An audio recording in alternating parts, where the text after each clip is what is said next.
I think people may be confused by this time-restricted feeding, which is essentially, feeding within our active hours, the daylight hours, and intermittent fasting. So there's obviously some overlap between the two, because if let's say you're feeding within a 12-hour period, so you wake up, you have your first sip of coffee, that starts your clock. All right, that's it. So 8 o'clock, then you better stop eating by 8 p.m., right? That's for 12 hours. Yeah. Then from 8 p.m. all the way till 8 a.m. the next morning, you're fasting, right? You're not getting any energy input. So in some ways, you're getting a lot of, there are some overlaps between this time-restricted feeding and intermittent fasting, for example, which has been shown to increase ketone bodies like beta-hydroxybutyrate, which I know you've also shown restricted feeding does increase that as well. It takes around, I think, 10 to 12 hours for your liver glycogen to deplete and fatty acids get immobilized. They go to the liver, you start to make beta-hydroxybutyrate and other ketone bodies, which then get transported to other tissues and are used for energy in the brain, or they act as signaling molecules, which Eric Verdeen at UCSF published. And there's lots of, can you first of all differentiate for people like the difference between intermittent fasting and time-restricted feeding? Like what are the main differences and maybe what some of the similarities are? Well, both of these depend on this idea. The commonality is this prolonged period of fasting. When I say prolonged, that's usually longer than 6 to 8 hours, because that's how long it takes for glycogen to deplete, or maybe the fatty oxidation to begin, so that we begin to use some of the fat. And you also pointed out ketone bodies and beta-hydroxybutyrate. Those are also produced maybe after 8 to 10 hours. So the bottom line is this: that is, when we eat, we have a type of physiology where we're using glucose and we're driving some bodily function. And at the same time, we may be also damaging some cellular components because of all the reactive oxygen species that we generate during eating, during metabolizing all of this. So all of these have to be repaired, and for some reason, we do not know why, the repair mechanism happens only during the period of fasting.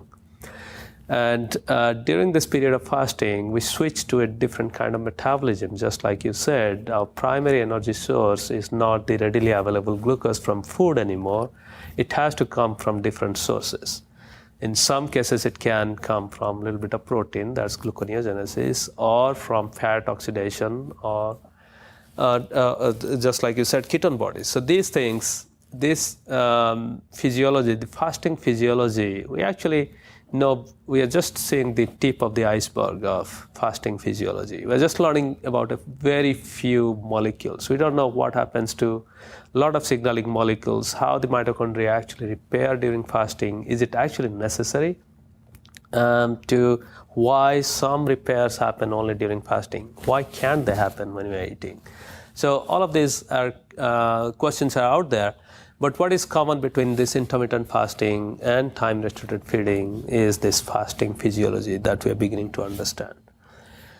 The reason why we coined and used the word time-restricted feeding is we are not restricting calories, at least in experimental animals.